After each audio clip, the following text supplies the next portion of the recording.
जय माता दी, जय मां ललितांबिका। कैसे हैं आप सभी? मैं उम्मीद करता हूं आप सभी स्वस्थ होंगे और आनंदित होंगे। भगवती जगदम्बा की कृपा आप और आपके संपूर्ण परिवार पर निरंतर बरस रही होगी। तो आज जो हम जानकारी लेके आए हैं वो इस विषय पर लेके आए हैं कि लोगों को भक्ति का फल क्यों नहीं मिलता, भक्ति करते समय उनके अनुभव क्यों बंद हो जाते हैं और गुप्त पूजा क्या होती है। तो आज इस वीडियो में हम इन सभी टॉपिकों को कवर करेंगे। वीडियो को अंत तक देखें। जानकारी पसंद आए तो एक लाइक अवश्य कर दें, कमेंट में जय माता दी लिखें और चैनल पर पहली बार आए हैं तो चैनल को सब्सक्राइब कर लें। तो आइए वीडियो शुरू करते हैं। देखिए, सबसे पहले बात करते हैं कि लोगों को भक्ति का फल क्यों नहीं मिलता। तो देखिए, भक्ति का फल लोगों को इसलिए नहीं मिलता क्योंकि भक्ति उसको कहते हैं जो भगवान से संपर्क बन जाए। अब व्यक्ति भक्ति तो कर रहा है घर में बैठकर या मंदिर में जाके, लेकिन मन उसका चलायमान है। जब तक मन एकाग्र नहीं होगा तब तक भक्ति नहीं हो सकती। क्योंकि देखिए, भक्ति हो या कोई अन्य कार्य हो, जब तक तन हमारा साथ है लेकिन अगर मन हमारा साथ में नहीं है तो हम उस कार्य में सफल नहीं हो सकते हैं। चाहे वो कोई भी कार्य हो, हमें तन से मन से उस कार्य में लगना पड़ता है, तब वो कार्य सफल हो पाता है। यदि आप शरीर से कोई कार्य करते रहो लेकिन मन उस कार्य को करने में नहीं है तो वो कार्य कभी सफल नहीं हो सकता। उसी प्रकार से भक्ति होती है। भक्ति में अपने मन को पकड़ के एकाग्रचित करना पड़ता है। भगवान की प्रतिमा, तस्वीर, विग्रह हम सामने क्यों रखते हैं? जिससे कि हमारा ध्यान पूरी तरह से केंद्रित रहे, हमारा मन पूरी तरह से उस विग्रह को देखता रहे। क्योंकि नवदा भक्ति में एक भक्ति दर्शन भक्ति भी कही जाती है, जिसको दसवीं भक्ति कहते हैं, भक्तों की प्रेमा भक्ति कहते हैं, जिसमें भक्ति की भी आवश्यकता नहीं पड़ती, केवल दर्शन मात्र से सभी प्रकार की परेशानियां दूर होती हैं। भगवान को ऊपर से नीचे तक निहारने से ही हमारी समस्त परेशानी दूर हो जाती है। पैरों से लेके सिर तक और सिर से लेके पैरों तक भगवान के श्रृंगार का दर्शन करना, भगवान की मनोहर कांति का दर्शन करना, यह हमारे मन को खींच के रखता है। फिर हम भक्ति कर पाते हैं। अब जो लोग कहते हैं कि भगवान की भक्ति करने के लिए ना तो दीपक की आवश्यकता है, ना किसी अन्य साधन की आवश्यकता है, ना पुष्प मिष्ठान किसी की आवश्यकता नहीं, मंदिर की भी आवश्यकता नहीं, जहां बैठ जाओ वही भक्ति हो जाती है। तो देखिए, उसके लिए तो मन एकाग्रचित होना चाहिए। अगर मन एकाग्रचित नहीं है तो आप वो भक्ति नहीं कर सकते हैं। उस भक्ति में अपने सभी विकारों का समन कर दिया जाता है, तब वो व्यक्ति खुद ईश्वर में हो जाता है। वो जहां बैठता है वहीं भगवान का साक्षात्कार कर लेता है। लेकिन शुरुआती दौर में हमें हर साधन की आवश्यकता पड़ती है, तभी हम भक्ति में आगे बढ़ पाते हैं, हम अपने मन को एकाग्रचित कर पाते हैं। तो भक्ति का फल यदि आप प्राप्त करना चाहते हैं तो आप जहां बैठे हैं, जिन भगवान का पाठ स्तोत्र मंत्र जप कर रहे हैं, पूरा मन उन्हीं की तरफ केंद्रित होना चाहिए, तब आपको भक्ति में रस मिलने लगता है। तो भक्ति का फल लोगों को इसीलिए नहीं मिलता है, ये कारण है। यदि मन एक चीज में लगा दिया जाए तो वो कार्य सफल अवश्य होता है। तो इसलिए भक्ति यदि करनी है आपको तो मन को एकाग्रचित करना सीखिए। बार बार दौड़ रहा है मन, लेकिन मन को खींचकर उसी परमात्मा में लगाइए, तब आपकी भक्ति सर्वश्रेष्ठ कहलाती है। दूसरा प्रश्न ये देखा गया अक्सर कि लोग कहते हैं कि भक्ति हम करते हैं लेकिन भक्ति में हमारे अनुभव बंद हो गए हैं। पहले हमें अनुभव होते थे लेकिन अब हमें अनुभव नहीं होते। तो देखिए, इसका ये कारण है कि जैसे मान लो आप भगवान की भक्ति कर रहे हैं, आपने मन को एकाग्रचित कर लिया। जब तक मन एकाग्रचित नहीं है तब तक अनुभव भी नहीं होते आपको। जब तक आपका मन भक्ति में नहीं रम जाता, जब तक आपका मन एक्सेप्ट नहीं कर लेता कि हाँ हम भक्ति कर रहे हैं, उस भगवान से जुड़ाव नहीं हो जाता, तब तक आपको अनुभव नहीं होते हैं। और जब आपका जुड़ाव हो जाता है, उस भगवान से कनेक्टिविटी हो जाती है, तब आपको अनुभव होना प्रारंभ हो जाते हैं। लेकिन यहाँ गलती क्या करते हैं लोग? यहाँ सबसे बड़ी गलती ये करते हैं कि अपने अनुभवों को दूसरे लोगों के साथ शेयर कर देते हैं, जबकि ऐसा नहीं करना चाहिए। एक बात बताइए, मैं कोई चीज आपको दूं तो वो मैंने आपके लिए दी है, ना कि अन्य किसी के लिए। और यदि आप चार जगह उस चीज का गीत गाते हैं कि हमें भैया ने ये चीज दी थी, इससे ये होता है, इससे वो होता है, तुम इस तरह से बताओगे तो क्या आगे से मैं आपको कुछ देना उचित समझूंगा? तो ये तो एक इंसान वाली बात है, लेकिन वो तो परमात्मा है, वो आपको ऐसे अनुभव कराते हैं जो हर व्यक्ति नहीं कर सकता है, जो हर व्यक्ति के लिए नहीं है। उसकी भक्ति, उसका तप, उसका जप इतना नहीं है कि वो उन अनुभवों को समझ पाए। और फिर वो आपके अनुभवों को सुन तो लेता है, लेकिन बाद में वही व्यक्ति कहता है कि ऐसा नहीं होता है, पता नहीं ये भक्ति कर करके पागल हो गया। तो वहां वो चीज भगवान को अच्छी नहीं लगती है, किसी भी शक्ति को अच्छी नहीं लगती है। शक्ति हमेशा गुप्त ही रहना चाहती है, वो कभी उजागर नहीं होना चाहती। तो आप लोग जा जाके बता देते हो कि आज हमने ये देखा, आज हमने वो देखा, आज हम फलाने मंदिर के दर्शन करके आए, आज हम वहां पे गए। तो वहां शक्ति क्रोधित होती है कि ये मैंने आपके लिए दिखाया था, आपकी भक्ति से प्रसन्न होकर आपको ये दर्शन कराए थे, लेकिन आप इसके लायक नहीं हैं। तो फिर वो आपके अनुभवों को बंद कर देती हैं। फिर आप परेशान हो जाते हो कि हमें अनुभव नहीं हो रहे, हमारे अनुभव बंद हो गए, किसी ने हमारी शक्ति को बंधन में कर दिया है, किसी ने हमारे ऊपर कुछ कर दिया है, हमारी भक्ति हमें फल नहीं दे रही है। तो ऐसा कुछ नहीं होता है। 90% चांस यही होते हैं अनुभव बंद होने के। बाकी 10% में देखा जाता है कि कुछ लोग आपसे ईर्ष्या करते हैं तो वो बंधन डाल देते हैं, लेकिन 90% ऐसा नहीं होता, क्योंकि किसी को किसी से मतलब नहीं है। मतलब केवल अपने ही व्यक्ति को होता है, और अपने ही व्यक्तियों में कोई ऐसा है तो वो इफेक्ट डाल सकता है, लेकिन अन्य किसी को नहीं आवश्यकता है आपकी भक्ति को रोकने की। ये शक्तियां ही आपके अनुभवों को बंद करती हैं। तो अगर आप ऐसी गलती करते हैं तो ऐसी गलती ना करें।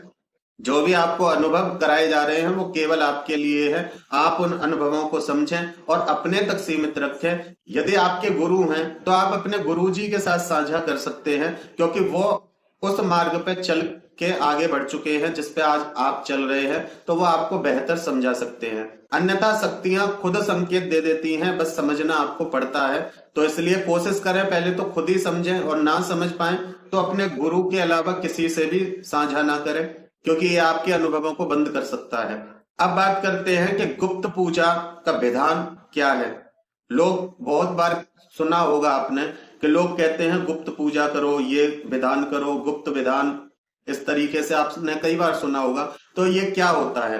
देखिए, ऐसा कुछ नहीं होता कि कोई पूजा गुप्त हो या कोई पूजा उजागर हो, ऐसा कुछ नहीं होता। पूजा सभी गुप्त होती है। कहते हैं ना, सुना होगा आपने, भजन और भोजन एकांत में ही शोभा देता है। अब जो बहुत से लोग हैं जो कि दिखावा भी करते हैं, साथ में व्रत रखा है, व्रत रख के 4 लोगों को जब तक बताएंगे नहीं कि आज हमारा व्रत है, तब तक उनका व्रत मानो पूर्ण ही नहीं होता।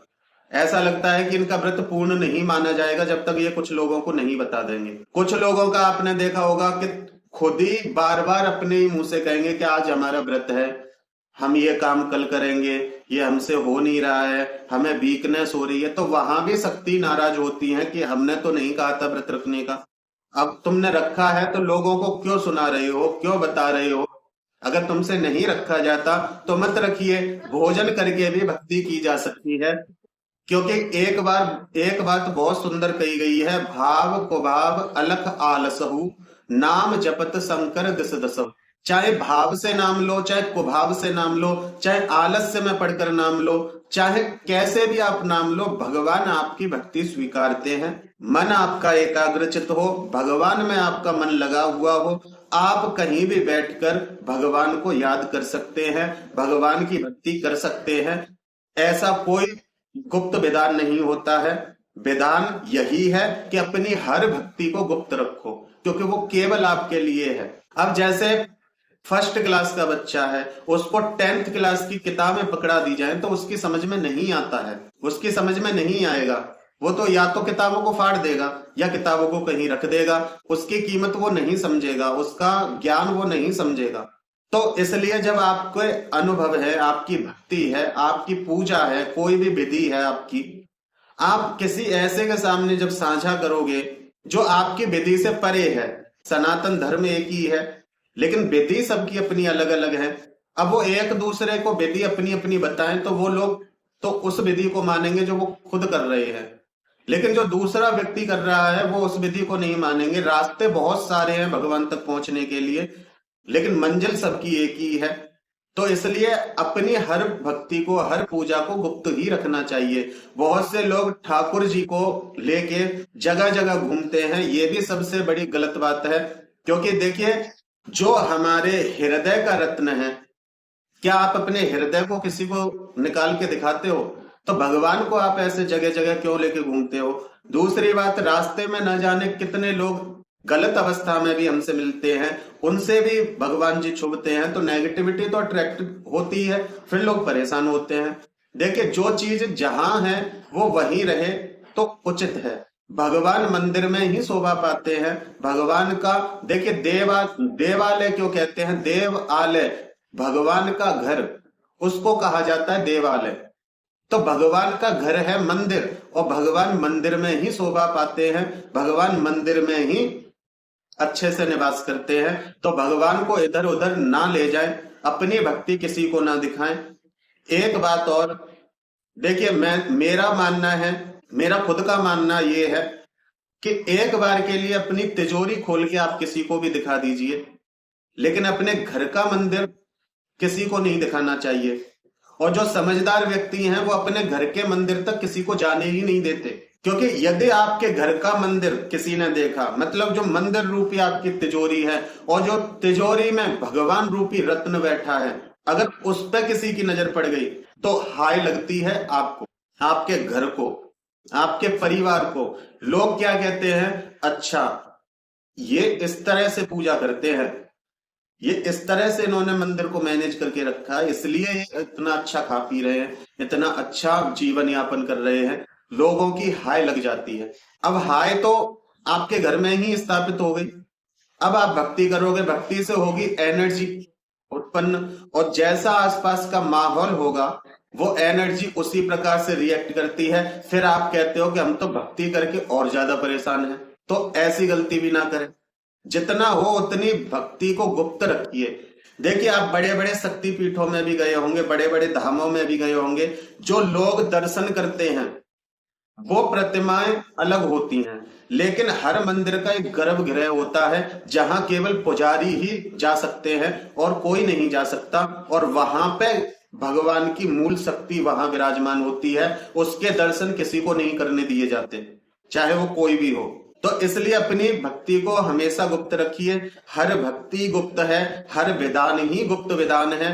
ऐसा नहीं है कि कोई अलग से परंपरा हो, क्योंकि यदि गुप्त ही होता सब कुछ तो फिर पुराण और शास्त्र ऐसे खुलेआम हमें बाजारों में नहीं मिल जाते, खुलेआम हमारे संत ऋषियों ने ऐसे ही नहीं लिख दिए।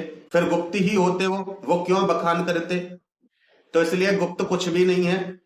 आप चाहे एक दीपक भी जलाते हैं और उस दीपक का आप ढिंढोरा नहीं पीटते हैं, उस दीपक का आप लोगों को नहीं बताते हैं कि हाँ हम सुबह शाम नियम से दीपक जला रहे हैं, तो वो भी आपका गुप्त विधान ही है, वो भी आपकी गुप्त पूजा ही है। वो आपका नियम एक दीपक जलाने का आपको क्या से क्या बना देगा ये आपको भी नहीं पता, क्योंकि नियम सबसे ज्यादा महत्वपूर्ण होता है। किसी भी चीज का नियम हो, यदि आप नियम से उस कार्य को करते रहेंगे तो आप उस कार्य में पारंगत हो जाते हैं। तो ये बात है। जब गलत चीजों का इफेक्ट हमारे ऊपर पड़ सकता है, तो जब हम पॉजिटिविटी से कनेक्ट रोज होंगे एक टाइम पे अपने एक नियम को अपनाते हुए, तो वो पॉजिटिविटी हमारे घट में भी प्रवेश करती है। तो इसलिए हर पूजा ही गुप्त है। अपनी हर पूजा को गुप्त रखिए, किसी के सामने बखान मत कीजिए। कोई अवार्ड नहीं देगा आपको, कोई आपको सम्मानित नहीं करेगा। हमेशा भक्ति करने वाले को लोग गलत ही समझते हैं। क्यों? क्योंकि वो कुछ नहीं कर पाए। और जिस व्यक्ति ने 56 भोग का स्वाद ही ना चखा हो, तो उसके लिए तो कोई मतलब ही नहीं है, वो उसका महत्व जान ही नहीं सकता। तो इसलिए जो आपके अनुभव है वो अपने तक सीमित रखिए। भक्ति में अपने मन को एकाग्र करिए, तब आपको भक्ति का फल भी मिलेगा, भक्ति में रस आने लगेगा। अपने अनुभव किसी को ना बताएं, इससे आपके अनुभव बढ़ जाएंगे, अनुभव बंद नहीं होंगे।